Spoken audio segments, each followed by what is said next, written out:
할렐루야. 네. 우리가 지난 주일을 부활주일로 지냈는데 그 어느 때보다도 좀 무겁게 좀 아파하는 마음을 가지고 부활주일을 드렸습니다. 큰 아픔을 가지고 있는 그들의 마음을 다 헤아릴 수 없지만 우리가 같은 마음을 가지고 같이 아파한다는 것은 나름대로 의미가 있을 거라고 생각합니다.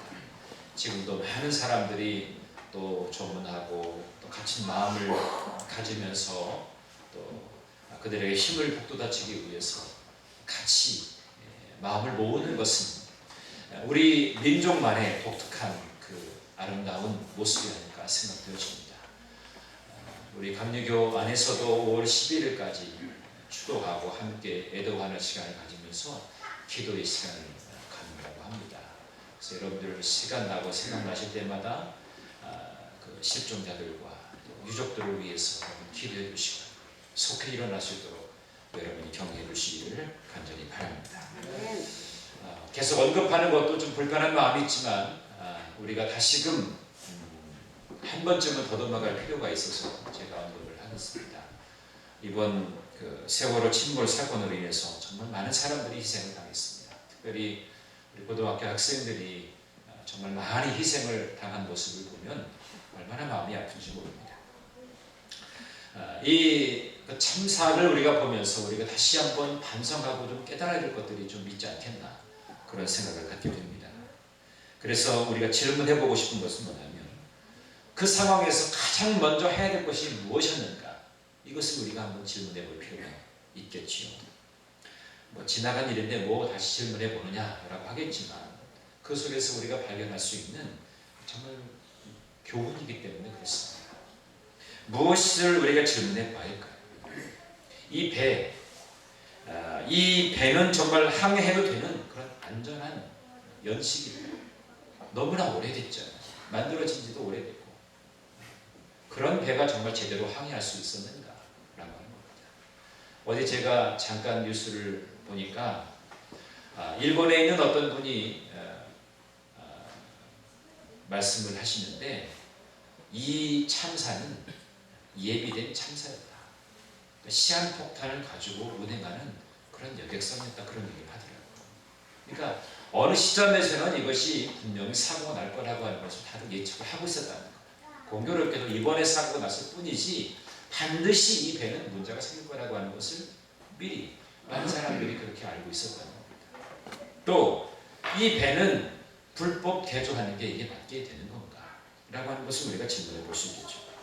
또 이 배가 항해하기에 정말 적당한 날씨도 사실은 좋지 않았어요. 승객과 함께 적재한 이 화물이 적당하게 이 화물을 잘 적재한 것인가? 라고 하는 것이죠. 또 최초의 배가 긴급한 위기 상황에 놓여 있을 때 교신하는 거라든지 구조 활동에 있어서 정말 민첩하게 되어졌는지 라고 하는 것을 우리는 물어봐야 되겠죠. 그리고 마지막으로 배가 좌초할 때 선장은 제일 먼저 무엇을 했는가 라고 하는 것에 대해서 우리가 질문해 볼 필요가 있을 겁니다. 아마 이 모든 질문에 관해서 여러분들은 이미 다 해답을 알고 있어요. 뭔가 문제가 있는 그런 상황의 것들이 하나 두 개가 아니라 수북하게 문제투성이, 결국에 이러한 엄청난 대형 참사가 일어날 수밖에 없는 그런 상황에 놓여 있었다는 것을 우리는 너무나 잘 압니다. 이러한 결과 이것이 제기되어졌던 것은 무엇 때문이었습니까? 궁극적으로 보면 이기적인 마음, 욕심이 앞섰어요. 개인적인 그런 개인의 그 개인주의, 또 집단 이기주의, 이것이 결국에 이렇게 엄청난 큰 사건을 만들어 놓게 된 것입니다. 제가 어제 그저께 그 국민일보에 보니까 정동석 교수라고, 제가 그분을 잘 압니다. 예전에 침신대 교수였고 저하고도 같이 얘기를 나눴었던 그런 교수님인데 그분이 대담을 했어요. 그분은 예전에 구원파에서 있던 분이었어요. 1977년인가요? 그때부터 이제 그 구원파 교주하고 다니면서 통역을 맡았던 사람인데 극적으로 이제 거기서 탈출해나는, 도저히 이거는 이해가 안 되는 그런 집단이라고 생각했어요. 근데 그분이 이런 얘기를 했어요. 이 세월호 침몰은 사교 집단인 구원파의 잘못된 가치관이 빚은 참사다. 그렇게 그렇게 결론이 났습니다. 자, 이러한 엄청난 사건에서 우리가 가장 주목하면서 분노했던 것은 뭐였습니까? 그 배의 키를 잡았던 선장의 잘못된 행동이었다는 거죠. 제일 먼저 구출된 사람이 선장이었습니다. 그러니까 제일 먼저 탈출을 시도했던 사람이 선장이라는 거죠. 승객은 아랑곳하지 아니하고 주변 상황이 어떻게 되었든지 간에 그것 아랑곳하지 아니하고 자기만이 살겠다고 그렇게 하는 것이죠. 이 선장에게 있어서 자기의 삶의 우선순위는 내가 먼저 살고 보자라고 하는 것이었습니다. 여러분, 가장 위기에서 우리의 우선순위가 가장 중요한 것입니다. 내가 무엇을 먼저 생각하고 행동해야 되느냐, 이것이 정말 중요해요. 이게 살고 죽는 거에 가장 결정적인 영향을 미치는 것입니다. 그와는 반대로 진정한 영웅들이 참 많았어요. 진정한 영웅은 위기 가운데에서 빛을 발하게 되죠.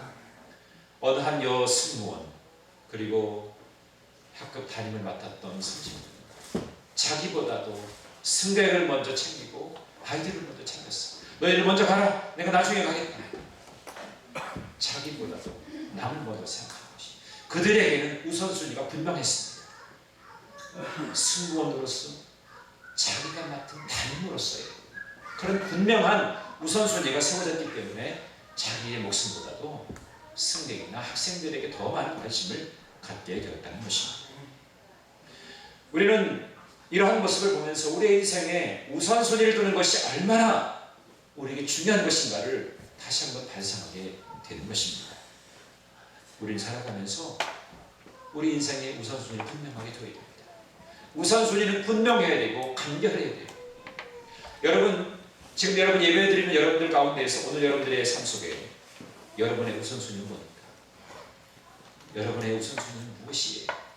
아마 지금 여러 가지의 생각들이 있을 겁니다. 어떤 분은 지금 예배 후에 되어질 것에 관해서 지금 계획을 머릿속으로 막 짜고 계신 분이 아마 있을지 모르겠어요. 오늘 점심 메뉴 뭘까? 이겼고 집사님께서 떡을 제공한다고 그랬는데 떡의 메뉴가 뭘까? 또 오늘 오후에 내가 예배 끝나고 내가 누굴 만나는데 어떤 일이 일어날까?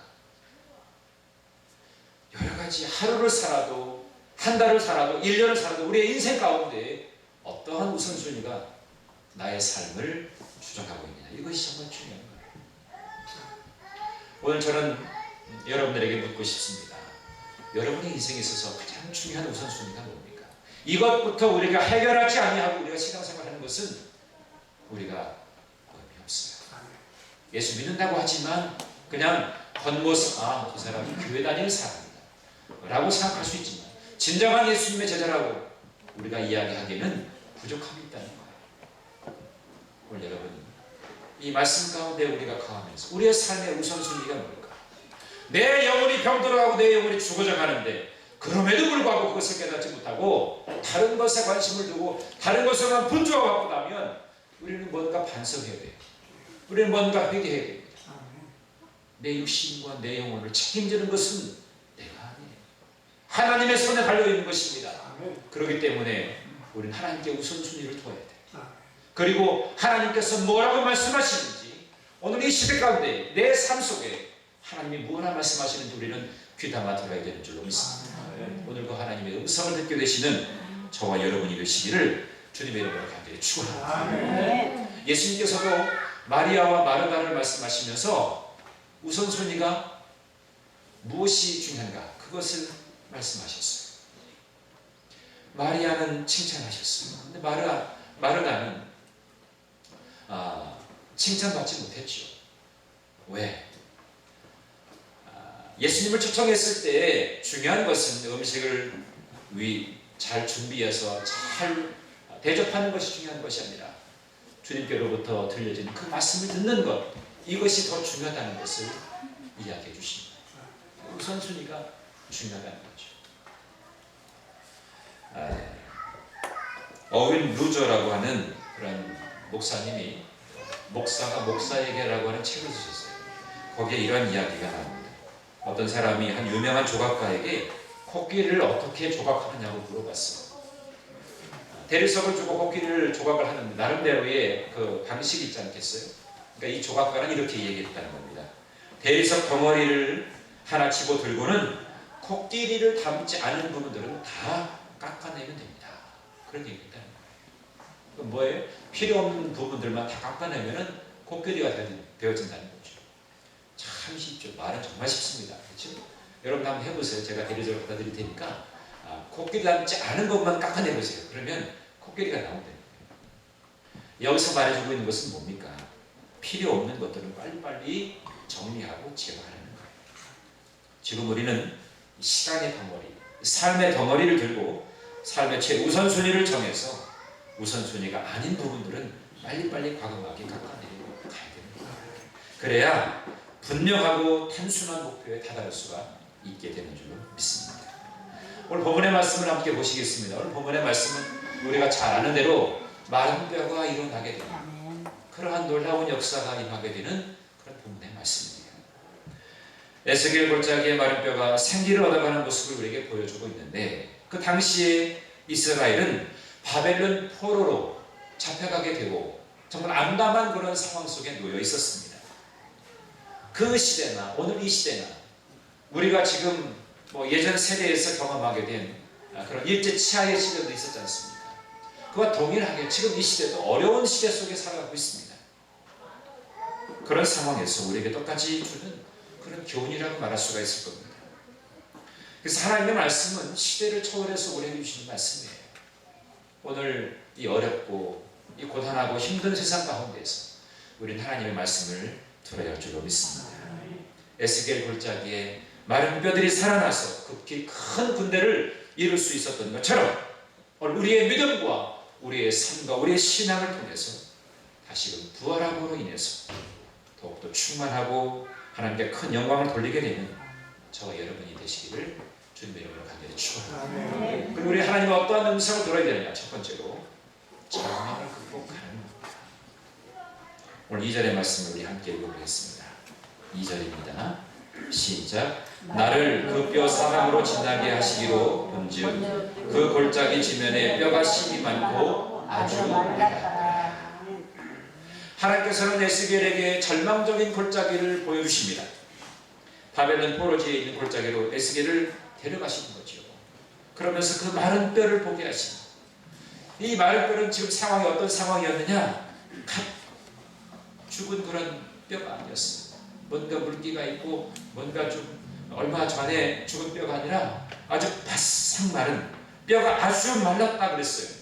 이 상황은 어떤 상황을 말해주고 있는 것입니까? 아주 오래된 죽음의 상태를 말해주고 있는 것입니다. 다시 말하면 극단적인 절망과 죽음의 상태를 보여주고 있는 것이 이 마른 뼈라고 하는 거예요. 당시 이스라엘 백성들의 내적인 그러한 모습들을 상징적으로 표현해주고 있는 것이 이 마른 뼈라는 거예요. 마른 뼈처럼 더 이상 가망성도 없고 더 이상 희망도 없는 다시 소송하고 일어날 수 없는 그런 상황에 놓여있는 이 백성들의 모습을 보게 됩니다. 그들은 처참하게 바벨론의 포로로 끌려가게 되었지요. 유다왕 여호야긴도 스스로 결박되어서 끌려가게 되었습니다. 많은 사람들이 끌려가고 칼로 목베임을 당하고 그랬어요. 이 얼마나 안타까운 이러한 백성들이었습니까? 그런데 이러한 절망 가운데에서도 그들이 다시금 일어설 수 있는 것을 우리 하나님께서는 그들에게 보여주시는데 에스겔을 통해서 그러한 말씀을 주시고 그것을 통해서 전하여지고 또 전파되어져서 다시금 일어날 수 있는 길을 우리 하나님께서는 모색하게 하시는 것입니다. 여러분, 사실 그들은 거의 죽음의 상태, 거의 포기하고 절망의 상태, 이제 억압받고 더 이상 진정한 자유가 누릴 수 없는 그런 상황에서 그들이 꿈꿀 수 있는 세상은 아무것도 없었을 거예요. 그들은 절망의 나락에 떨어지게 됐습니다. 네, 여러분, 절망이라고 하는 것은 뭡니까? 키르케고르는 그렇게 말했죠. 절망은 죽음에 이르는 병이다. 절망하게 되면 모든 것이 귀찮고 모든 것이 이제는 하기 어렵다는 거죠. 어쩌면 하나님을 알지 못했던 우리 과거와도 같은 그런 모습일 겁니다. 그런데 우리의 상황 속에서도 우리가 알지 못하고 이해하지 못하는 그런 상황에 놓여 있을 때, 그러면서 큰 고통을 당하게 될 때 우리는 절망하지 않습니까? 이번에 세월호 침몰 사건으로 인해서 얼마나 많은 사람들이 절망했습니다. 어떤 분은 이 나라에서 도저히 살 수 없다. 그래서 이 나라에 난 떠나고 싶다. 아이들을 지켜줄 수 없는 이 나라에서 도저히 난 살 가능성이 없다. 그러면서 이제 다른 나라에 가서 살고 싶어하는 그런 모습을 보이는 분도 있었습니다. 근데 정말 더 안타까운 것은 뭐냐면, 이러한 참사가 일어나게 되어지는 그런 배경을 가만히 보면 사단의 역사가, 사단의 음모가 있었다는 것을 우리는 알 수 있어요. 아까도 제가 언급했지만 이 구원파라고 하는 이 잘못된 이단에 속한 사람들이 많이 있었기 때문에 그들은 그런 행동이 가능할 수 있었다는 겁니다. 여러분, 구원파의 그런 교리 중에 가장 중요한 부분이 뭔지 아십니까? 한번 내가 죄 사함 받았으면 더 이상 나는 그 다음에 어떠한 일을 해도 나는 상관없다. 그래서 나는 죄 사함 받았기 때문에, 난 구원 받았기 때문에 앞으로 내 삶은 내가 내 마음대로 해도 된다. 이런 교리가 그들에게. 우리 정통 교회는 무엇을 얘기합니까? 내가 구원받은 자이라 할지라도 나는 죄를 지을 가능성이 있어요. 그래서 우리에게 하나님은 무엇을 주셨다고요? 회개를 주셨어요. 우리도 회개함으로 다시금 우리의 죄를 씻습니다. 그러나 구원파는 그런 게 없어요. 그래서 그들은 어떤 행위를 해도 영원 구원에 지장을 주지 않는다. 그런 교리를 펴는 거예요. 그래서 그들은 교회나 또 예배나 기도 같은 종교 행위는 없어요. 그리고 사업을 논의하는 것이 그들의 성도의 교제라고 하는 것입니다. 그리고 자기들이 속한 교회가 유일한 참교라고 하면서 구원파에 붙어 있어야 예수님 재림하실 때 자기네들이 다 틀림을 받는다고 그렇게 주장합니다. 이러한 잘못된 교리를 가지고 있는 것이 선장이라든가 그 선원들 대다수가 이 구원파에 속한 일의 모습입니다. 자, 오늘 이 시대 가운데 하나님께서 이 이단을 경계하라고 하는 그러한 말씀이 뭐예요? 이 이단에 속해 있는 그 모습들을 보면 그 속에 사단의 음모가 포함되어 있다는 겁니다. 우리는 바로 알고 바로 전하는 그런 삶을 살아가는데 사단이 붙잡는 것은 뭐냐면 이단주의자들 붙잡는 거예요. 네가 예수라고 해라. 네가 교주가 되어라. 그러면서 우리를 미혹해 하고 사람들을 현혹해 해서 결국에는 이런 엄청난 사고까지 만들어내게 되는 거란 말입니다. 여러분, 우리는 그래서 우리의 싸워야 될 대상은 혈과 육에 관한 것이 아니에요. 이 악한 세력들과 이 어둠의 세력들과 싸워서 이겨야 되는 것입니다. 하나님께서 반드시 이기게 하신다는 그 믿음으로 우리는 살아야 됩니다. 더 이상 절망의 자리에 좌절하고 포기하는 인생이 아니라 우리에게 진정한 승리를 주시는 그 하나님을 붙들고 나아가야 될 줄로 믿습니다. 우리 하나님은 어떤 하나님이십니까? 진정한 승리를 우리에게 주시는 하나님이십니다. 그 하나님 붙들고 나아가게 되는 저와 여러분 모두가 되시기를 주님의 이름으로 간절히 축원합니다. 사람들은 위기에 닥쳤을 때 왜 절망할까요? 여러분, 왜 절망할까요? 믿지 않는 사람들에게 있어서 절망하는 이유가 뭐냐면 그것은 믿음의 대상이 분명하지 않기 때문에 그렇습니다. 믿음의 대상이 분명하지 않아요. 신뢰할 수 없다고 합니다. 세상에 자기가 부여잡고 살려고 하는 그 모든 것들이 자기의 믿음의 대상이었는데 그것이 한순간에 무너지는 거죠. 그런데 진정으로 믿음의 대상을 아는 사람에게는 절망할 시간적 여유가 없습니다. 그때마다 순간순간마다 하나님의 인도를 공급받기 때문에 그 위기와 절망의 상황 속에서 일어나게 됩니다. 또 어떤 분이 이렇게 질문하실지 모르겠어요. 예수 믿는 사람들도 절망하는데 그 사람은 체험을 하지 못했기 때문에 그래요. 예수 믿는다고 교회 다닌다고 해서 다 하나님은 놀라운 역사를 경험하는 것입니다. 그래서 우리의 마음의 상태가 중요한 겁니다. 내가 진실된 마음으로 온전하게 주님을 따르는 그러한 자로 하나님을 온전하게 나의 믿음의 세상으로 삼고 있는가라고 합니다. 여러분, 그것을 늘 여러분 자신에게 늘 질문해 볼 수 있어야 됩니다. 나는 온전히 여호와 하나님으로 인하여 나의 믿음의 대상으로 분명하게 세우고 있는가? 이것이 나에게 분명하게 대답되어져야 한다는 것입니다. 여러분, 마른 뼈들이 하나님의 능력으로 살아나는 것 같이 하나님으로 인해서 오늘의 모든 절망과 위기를 극복하고 더 담대하게 주 앞에 나아가게 되는 저와 여러분 모두가 되시기를 주님의 이름으로 간절히 축원합니다. 두 번째는 뭡니까? 하나님의 말씀을 들어야 된다는 거예요. 말씀을 듣자. 이 절망의 자리에서 일어나서 우리는 말씀을 들어야 돼요. 말씀. 오늘 4절의 말씀입니다. 우리 함께 4절의 말씀을 함께 읽어보겠습니다. 시작. 또 내게 이르시되 너는 이 모든 뼈에게 대언하여 이르기를 너희 말은 뼈들아 여호와의 말씀을 들을지어다. 아멘. 지금 여호와의 말씀을 들어야 될 대상이 누구라고요? 이 마른 뼈라는 거예요. 아니 지금 마른 뼈가 어떻게 그 하나님의 말씀을 들을 수가 있겠습니까?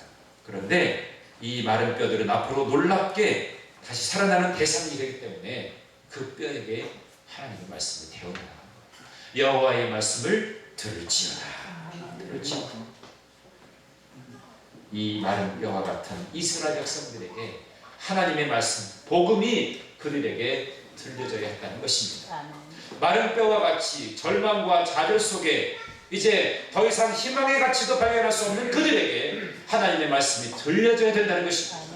말씀이 들려지면 거기에 생명이 살아나는 역사가 일어나게 된다는 것이죠. 복음이라고 하는 것은 약속의 성취를 계획하신 하나님의 비전이 담겨 있는 것이, 그렇기 때문에 우리에게 복음은 생명처럼 붙들어야 되는 것입니다. 이 마른 뼈들에게 하나님의 말씀이 들려졌을 때 어떻게 되었습니까? 이 뼈들이 서로 연결되었어요. 착착착착. 이 마른 뼈들이 하나하나 맞춰지기 시작합니다. 뿐만 아니라 힘줄이 생깁니다. 거기에 살이 오르게 됩니다. 가죽이 덮이게 되었습니다. 회복 불가능했던 그 상태가 이제는 온전히 회복되어지는 역사를 보게 되는 것입니다. 그래서 회복 불가능했던 이 이스라엘 백성들이 진정한 회복을 경험하게 되고 해방을 맞이하게 되는 그런 모습을 보게 되는 것입니다. 불가능을 가능으로, 죽음에서 생명으로 변화시키는 역사에는 항상 말씀의 능력이 있었습니다. 우리의 영혼이 소생하게 되어지는 것은 오직 말씀을 통해서만 가능한 줄로 믿습니다. 여러분에게 진정한 평강을 주고 참된 자유함을 주는 것은 하나님의 말씀이에요. 나를 억압하고 내 육신과 내 질고를 짓누르고 있는 그런 모든 것에서 나를 낫게 하고 나를 회복케 하는 것은 여호와 하나님의 말씀을 들음으로 가능하게 되어진 줄로 믿습니다. 그러므로 마른 뼈와 같은 모든 사람은 하나님의 말씀이 들려져야 된다는 것입니다. 들으면 사람이 되는 거예요. 그러나 듣지 아니하면 여전히 희망이 없는 그런 저주의 마른 뼈로 남게 되는 줄로 믿습니다. 부모라고 하면 누구나 자녀가 잘 되기를 바랄 겁니다. 자녀 잘 안 되길 바라는 부모가 있습니다. 부모라고 하면 자녀가 잘 되기를 바라죠. 그런데 그리스도인이라고 하면 그보다 먼저 더 기억해야 될 것이 하나 있습니다. 그건 뭐냐면 부모의 신앙과 영적인 자세가 자녀들에게 많은 영향을 미친다는 겁니다. 그리고 그 자녀들에게 그대로 전해진다는 거예요. 내 믿음의 상태에 따라서 내 믿음이 자녀들에게 그대로 전수된다는 것을 알아야 됩니다. 그래서 자녀의 장래를 걱정하기 전에 부모로부터 하나님 앞에서 의롭게 살아가도록 힘써야 되는 것입니다. 그러면 하나님께서 사세대를 책임져 주시는 것이죠. 통계를 보면 부모의 직업을 자식이 이어받는 경우는 두 가지라고 합니다. 뭐 대를 이어서 뭐 그 업을 오랫동안 유지하는 그런 것들을 우리가 종종 보지 않습니까? 뭐 음식점이라든지 어떤 뭐 대장장이라든지 그런 모습을 우리가 보게 되잖아요. 두 가지 중에 하나라는 거예요. 하나는 뭐냐면 자식이 부모의 직업을 정말 가치 있게 생각할 때 자녀는 부모의 그러한 직업을 이어받는다고 합니다. 또 하나는 뭐냐면 부모가 자신의 직업을 자랑스럽게 생각할 때 그때 자녀가 그것을 보고서 우리 부모님은 저 일을 정말 자랑스럽게 여기는구나. 나도 그 일을 함께 하고 싶다. 그런 생각을 갖게 된다. 부모의 직업을 정말 가치 있게 생각하고 아니면 부모가 그 일에 정말 자랑스럽게 여기게 된다고 생각할 때 그 자녀는 부모의 직업을 이어받게 된다는 거예요. 저는 목회를 하게 된 이유도 바로 여기 이 두 가지 중에 두 가지가 포함되어집니다. 저희 아버님의 직업을 저는 정말 가치 있게 생각했어요. 그리고 저희 아버님의 목회에 정말 자랑스럽게 저는 여겼습니다. 저는 목회자가 되었어요. 근데 우리 지금 자녀들에게는 모르겠습니다. 이 아이들은 앞으로 어떠한 직업을 갖게 될지 모르겠지만 저를 통해서 아마 생각하고 느끼는 바가 아마 있을 거예요. 우리 아들이 목회하는 거 보니까 힘들어서 목회 못하겠다 이런 생각을 할 수도 있겠고 여러 가지가 있겠죠. 우리 아버님이 이 서울교회에서 목회하는 것이 정말 자랑스럽게 여기실까? 그거에 대해서 우리 아들한테 제가 한번 물어봐야 되겠어요. 그래서 저도 사실은 이 이야기를 하면서도 정말 두렵습니다. 우리 아이들이 어떻게 생각할까? 여러분, 우리가 신앙생활을 온전하게 하고 내 신앙에 있어서 분명한 가치관에 세워졌으면 그거를 자녀들에게 합니다. 그래서 우리 신앙의 태도가 그래서 중요해요. 부모 세대의 자녀를 위해서 기도하는 것보다도 우선되어져야 될 것은 내 신앙이 바로 서자는 거예요. 내 신앙이 정말 모델이 될 수 있는 그런 신앙인가, 이거를 다시 한번 살펴보자. 그것이 이 아이들에게는 보여지게 되고 그것을 통해서 신앙이 그대로 전수가 될 수 있다는 겁니다. 우리 가정과 교회와 국가를 살리는 것은 뭘까? 그것은 바로 하나님의 말씀입니다. 말씀이 살아있는 가정, 말씀으로 역사하는 가정, 그 가정의 자녀는 분명한 것이겠죠. 여러분, 이제 다 지금 위기 가운데 있는 이 민족 앞에 우리는 주의 말씀을 두어야 될 겁니다. 그래서 생명의 역사가 다시금 일어나게 되는 은총이 우리 모두에게 임하게 되시기를 주님의 이름으로 간절히 축원합니다. 마지막 세 번째로 이제는 생기를 받아야 된다는 겁니다. 생기를 얻어야 된다. 오늘 9절부터 10절의 말씀을 마지막으로 함께 읽어보겠습니다. 시작. 또 내게 이르시되 인자야 너는 생기를 향하여 되어라. 생기 있게 되어나요 이르기를 주 여호와께서 이같이 말씀하시기를 생기야 사망으로부터 와서 이 죽음을 당한 자에게 붙어서 살아나게 하셨다 하라. 이에 내가 그 명령대로 되어나였더니 생기가 그들에게 들어가매 그들이 곧 살아나서 일어서는데 극히 큰 군대더라. 아멘. 자, 말씀을 접한 뼈들에게 아직까지 생기는 없었어요. 제대로 구실을 할 수 있는 그런 사람이 아니라는 거죠. 그런데 하나님의 명령에 의해서 에스겔이 생기를 불어넣으니까 뼈들이 생기를 회복하고 그래서 큰 군대가 되었다는 것을 말씀해 주셨어요. 이 생기에 해당하는 이 원어는 바로 무엇을 의미하냐면 성령을 말합니다. 성령을 받아야 된다는 거죠. 여러분, 성령을 통해서만 우리가 온전한 인간, 온전한 그리스도인으로 자라나게 된다는 것을 우리에게 보여줍니다. 예수님께서 부활하시고 승천하실 때 하신 말씀이 있어요. 제자들에게 뭐라고 말씀하셨죠? 사도행전 1장 8절 오직 성령이 너희에게 임하시면 너희가 권능을 받고 예루살렘과 온 유다와 사마리아와 땅 끝까지 이르러서 내 증인이 되리라. 성령을 받아야 우리는 권능을 받습니다. 그래서 주님의 증인으로서의 삶을 살아가게 되는 거예요. 주님의 증인의 그 요건은 뭐냐? 내가 성령을 받은 사람인가 아닌가라고 하는 거예요. 그게 성령이 중요한 것입니다. 사도 바울도 로마서 8장 9절에 이렇게 말씀합니다. 누구든지 그리스도의 영이 아니면 그리스도인이 아니라. 성령을 받지 아니하면 우리는 그리스도인이 아니라는 거예요.